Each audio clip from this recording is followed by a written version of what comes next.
कि next time syllabus, pattern, mode of examination change होने की पूरी संभावना है। हमें नहीं पता पेपर ऑफलाइन रहेगा या नहीं रहेगा, ऑनलाइन चला जाए, हमें नहीं पता पेपर एनटीए लेने लग जाए, हमें नहीं पता सिलेबस चेंज हो जाए, और ये हमें बहुत हद तक पता भी है कि ऐसी संभावना है ना।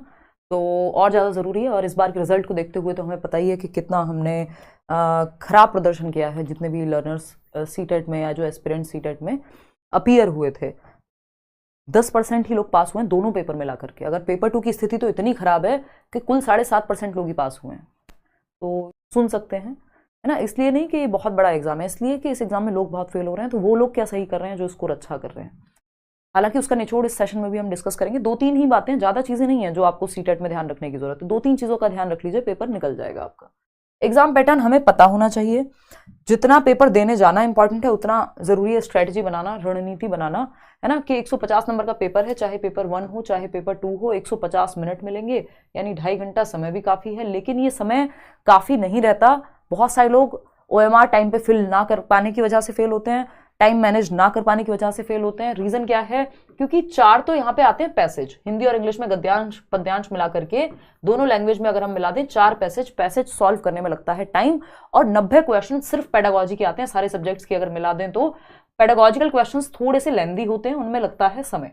तो ये दिखने में तो हमें बहुत ज्यादा समय लगता है कि 2.5 घंटा है, लेकिन ये टाइम कंज्यूमिंग बहुत है, एग्जाम लेंदी हो जाता है। और अगर आप प्रीवियस 2-3 साल में देखेंगे तो ये और लेंदी हुआ है। इस बार का पेपर तो काफी लेंदी है। वो अजर्शन रीजनिंग वाले क्वेश्चंस डाले हुए हैं जो अपने आप में काफी लेंदी हो जाते हैं, सॉल्व करने में आसान नहीं रहते। सही है ना बात। तो यहां पे ध्यान रखना है कि 150 मिनट देखने में ज्यादा लगती है, बट है नहीं ज्यादा। तो इसलिए प्रैक्टिस आपकी बहुत ज्यादा होनी चाहिए, तब जाकर के आप कम समय में पेपर सॉल्व करके बैठ जाएंगे। अभी इंटरव्यू डाला था लास्ट, अभी सीटेट जनवरी 2024 में 133 नंबर आए थे उनके।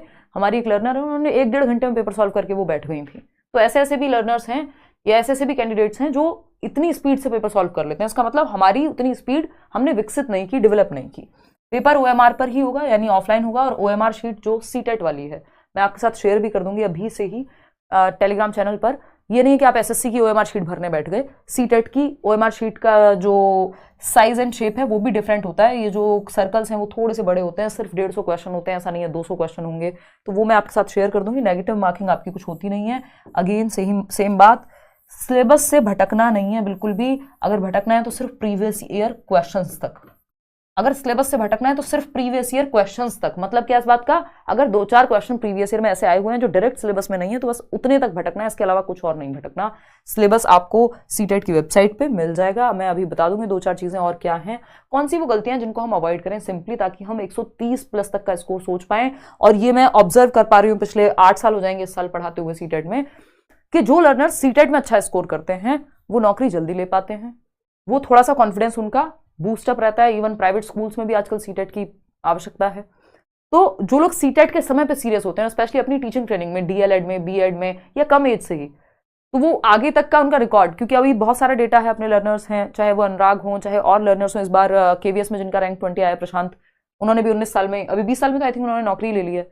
तो सीटेट को लेके जो लोग सीरियस रहते हैं उनका बेस बहुत अच्छा बन जाता है और वो नौकरी भी जल्दी ले पाते हैं, है ना। एक्सेप्शंस ऑफ कोर्स मिल जाएंगे, लेकिन ये एक जनरल ऑब्जर्वेशन है मेरी। जो अपने पास लर्नर्स आते हैं मैं उनमें ये देखती हूँ, जो 130 प्लस वाले लोग हैं वो शांति से बैठते नहीं है, कहीं ना कहीं सेटल हो जाते हैं। वो या तो किसी अच्छे प्राइवेट स्कूल में, नहीं तो गवर्नमेंट स्कूल का, तो मतलब कहीं ना कहीं वो नौकरी ले लेते हैं। कई सारे तो दिल्ली में है। कौन सी गलतियां जिनको अवॉइड करें, जो नंबर हमारे कटवा सकती हैं? एक तो रोट लर्निंग, रट्टाफिकेशन से तो दूर ही रहना है। ये वैसे भी रहना चाहिए, रटंत विद्या चलंत नहीं, इससे दूर ही रहना है। लेकिन अब जो एग्जाम का नेचर है, धीरे धीरे जो हर बार जिस तरह से पेपर पूछता है, एक लेवल अप, मतलब कॉन्सेप्चुअल क्लैरिटी आपकी बहुत अच्छी चाहिए, तब जाकर के। नहीं तो वो लैंग्वेज ऐसी घुमा करके पूछेगा कि वो सीधे कान पकड़ना ही नहीं है, उनको पूरा घुमा फिरा के पकड़ना है। तो कॉन्सेप्ट्स आपके क्लियर होने चाहिए। और कॉन्सेप्ट क्लियर होने से भी नहीं चलेगा अगर आपने इनफ टाइम नहीं दिया प्रैक्टिस को, क्योंकि आप पूरा पेपर सॉल्व भी नहीं कर पाएंगे यदि प्रैक्टिस इनफ नहीं की है। सही बात है ना। पैटर्न जो है, न्यू पैटर्न, अब पैटर्न देखने को तो कुछ नया नहीं है, वही 150 क्वेश्चन है, वही सेम सिलेबस है, सब कुछ सेम है। लेकिन जो पूछने का तरीका, यानी क्वेश्चंस को थोड़ा सा लेंदी बनाया गया और मुश्किल किया गया लैंग्वेज को। ये असर्शन और रीजनिंग के क्वेश्चंस ऑनलाइन से पहले दिखते भी नहीं थे कभी। आज की डेट में पेपर 2 में 30 में से 6 क्वेश्चन आपके CDP की अगर मैं बात करूं तो ये असर्शन रीजनिंग के हैं। 30 में से 4 क्वेश्चन पेपर 1 में हैं। और ऐसे ही हर सब्जेक्ट में 1-2 क्वेश्चन ये डालने लग गए हैं असर्शन रीजनिंग के। ग्रामर पे हम ओवर फोकस्ड रहते हैं, ये प्राचीन काल से चली आ रही गलती है।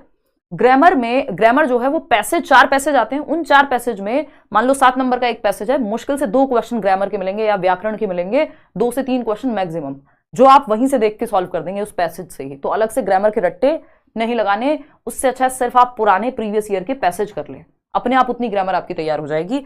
सिलेबस डिफाइंड है, अगेन मैं कह रही हूं, सिलेबस से भटकना नहीं है, और दूसरा प्रीवियस ईयर को ध्यान में रखना है ना। तो ये मिस्टेक्स नहीं करनी है कि रट्टे नहीं लगाने हैं, इनफ टाइम देना है प्रैक्टिस को, पहले सिलेबस खत्म करो, मल्टीपल रिवीजन, साथ में प्रैक्टिस बहुत होनी चाहिए। अगर प्रैक्टिस नहीं हुई, सिलेबस कर भी लिया, तब भी वो बहुत ज्यादा काम आपके नहीं आ पाएगा, क्योंकि आप समझ नहीं पाएंगे क्वेश्चन की लैंग्वेज, पढ़ के तभी समझ पाएंगे। बेशक आपने टॉपिक कर लिया, लेकिन डेवलपमेंट के अगर क्वेश्चन नहीं किए तो वो काम के नहीं है। और मैं बैच में भी जिस तरह से डिस्कशन करती हूँ, मैं टॉपिक के साथ साथ आपको क्वेश्चंस भी लेकर के चलती हूँ, और यूट्यूब पे तो हम दुनिया भर की प्रैक्टिस करते ही हैं, है ना। तो प्रैक्टिस बहुत ज्यादा जरूरी है। पैटर्न आपको पता ही है, 150 में से 90 नंबर की तो पेडागोजी है, सीडीपी 30 नंबर की, और हर एक सब्जेक्ट में 15-15 नंबर की पेडागोजी।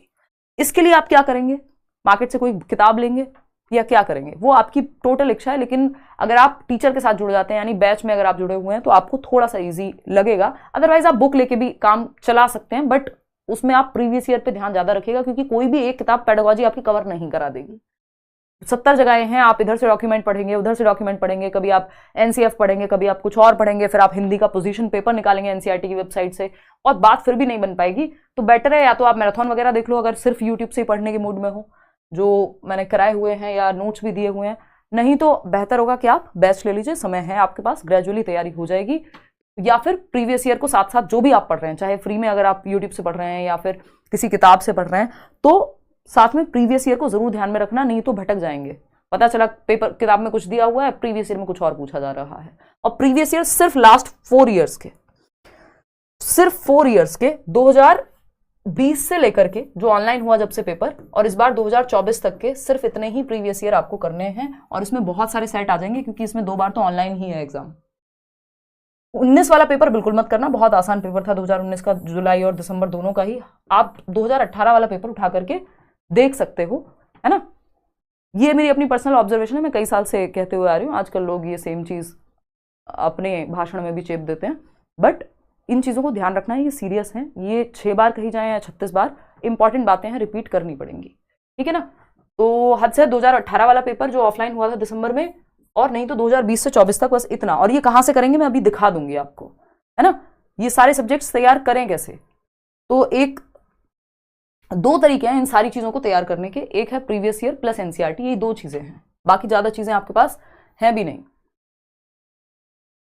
सब्जेक्ट्स की अगर मैं बात करूं, सीडीपी, अगर आप बैच में जुड़े हुए हैं, प्रीवियस ईयर, एनसीईआरटी के नोट्स, जो भी काम का है वो सब आपको वहां मिल जाएगा, है ना। ऐसे ही सारे सब्जेक्ट्स जब आप खुद से तैयारी कर रहे हैं तब क्या करें, एक तो मैंने बताया यूट्यूब मैराथन वगैरह देखेंगे, प्रीवियस हिमांशु सिंह लिख देंगे आप, Hindi pedagogy marathon by Himanshu Singh, तो वो भी मिल जाएगा। नोट्स भी आपको टेलीग्राम पे दिए हुए हैं, फ्री भी दिए हुए हैं, है ना। अगर हम बात करें पेपर 2 की, जहां एसएसटी और साइंस एंड मैथ्स है, देखो या तो आपने एसएसटी लिया होगा या साइंस एंड मैथ्स लिया होगा, आपको दोनों नहीं देने होते। कई लोग ऐसी गड़बड़ कर देते हैं, कई लोग लैंग्वेज 1 हिंदी ले ली और सॉल्व करके आ जाते हैं लैंग्वेज 2 हिंदी, तो पूरा सेक्शन खराब हो जाता है। वो मैं बाद में भी बताऊंगी जब आप पेपर सॉल्व कैसे करेंगे पेपर के समय। इन सबकी तैयारी कैसे करें, इन सारे सब्जेक्ट्स की होगा कैसे, 130 जो हम सोच रहे हैं। देखो एक तो प्रीवियस ईयर क्वेश्चंस को पूरा एकदम वो मतलब कहते हैं ना एकदम आम भाषा में कि एकदम घोट के पीने वाली बात, मतलब एनालिसिस प्रॉपर होना चाहिए, रट्टाफिकेशन नहीं, एनालिसिस। यानी पूरा आपने जो 2020 से 24 तक का मैंने आपको बताया, और ये कहीं और नहीं आपको भटकना, सिर्फ सीटेट की वेबसाइट। जब ये कर लो तो 2018 वाला पेपर कर लेना। और इसमें जो कॉमन है, पेपर 1 पेपर 2 के सिलेबस में कोई अंतर नहीं है, जो कॉमन सब्जेक्ट्स हैं जैसे हिंदी हुआ, इंग्लिश पेडागोजी हुई या फिर सीडीपी हुई, तो दोनों के पेपर सॉल्व करो।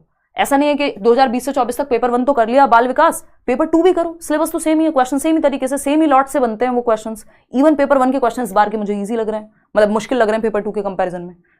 एनसीईआरटीज की अगर मैं बात करूं, दूसरा तरीका, इन दोनों को जोड़ दो बस, और कुछ तीसरी चीज सोचनी ही नहीं है ना। अगर आप ढंग से तैयारी करने के मूड में है खुद से ही, तो एनसीईआरटीज कौन सी, 6th to 8th की पेपर 2 के लिए, और 3rd to 5th की ईवीएस आपके काम की है पेपर 1 की, अगर जो लोग पेपर 1 भी दे रहे हैं तो। अब ये दोनों चीजें कहां से, पहले पीवाईक्यूज का देख लेते हैं कहां से करेंगे। सिंपली आप सीटेट की वेबसाइट पे जाइए, ये ctet.nic.in, ठीक। यहां आप नीचे स्क्रॉल करके आएंगे, ये आप देख पा रहे होंगे क्वेश्चन पेपर लिखा हुआ है। इतना आपको सबको पता है, फिर भी मैं रिमाइंड करा रही हूँ कि आप, क्योंकि आप ऑनलाइन किसी वेबसाइट से करेंगे, कुछ और करेंगे, गलत आंसर्स को याद कर लेंगे या गलत तरीके से एनालाइज कर लेंगे, फिर कंफ्यूज होंगे। उससे अच्छा है आप सीधे ऑफिशियल वेबसाइट पे जाइए, नहीं तो ये सब मैं कराती भी हूँ यूट्यूब पे, है ना। और फाइनल आंसर की देखिए, यहाँ पे दोनों को मैच करिए और अपना प्रीवियस ईयर की इनफ प्रैक्टिस कीजिए, चाहे प्रिंट आउट ले लीजिए। अगर कोई बुक ले रहे हैं तो ये आंसर की से जरूर मैच कीजिएगा, क्योंकि कई बार किताबों में भी गलतियां होती हैं, ठीक है ना। तो क्वेश्चन पेपर और फाइनल आंसर की यहां से कीजिए डाउनलोड और बैठ के अपने पेपर को लगाइए, ठीक। सीटेट की ही वेबसाइट से। बात रही एनसीईआरटीज की, एनसीईआरटी की वेबसाइट पे चले जाइए, वहां से डाउनलोड कर लीजिए history, polity, geography 6th to 8th। Pedagogy भी जो 20 नंबर की आती है वो भी आपकी बुक से ही कवर हो जाएगी। वो जो आर्ट नोट फॉर टीचर्स, बीच बीच में बॉक्सेस बने रहते हैं, वहां वो सारे पेडागोजिकल कॉन्सेप्ट्स हैं।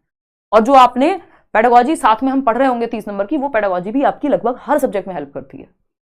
तो 6th to 8th की एनसीईआरटीज या तो आप 50 रुपए की, मतलब सस्ती आती है एनसीईआरटी, आसपास से आप कहीं से ले लीजिए, या कोई बच्चा हो आसपास उससे मांग लीजिए, या फिर आप सीधा एनसीईआरटी की वेबसाइट से डाउनलोड कर लीजिए।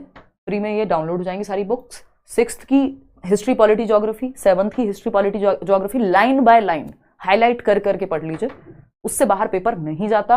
और प्रीवियस ईयर को देख लीजिए, पेडागोजी भी आपकी यहीं से तैयार हो जाएगी। बात रही ईवीएस की, 99% के करीब क्वेश्चंस आपके 3rd, 4th, 5th की एनसीईआरटी से। ये मैंने यूट्यूब पे भी समरी वाइज भी कराया हुआ है।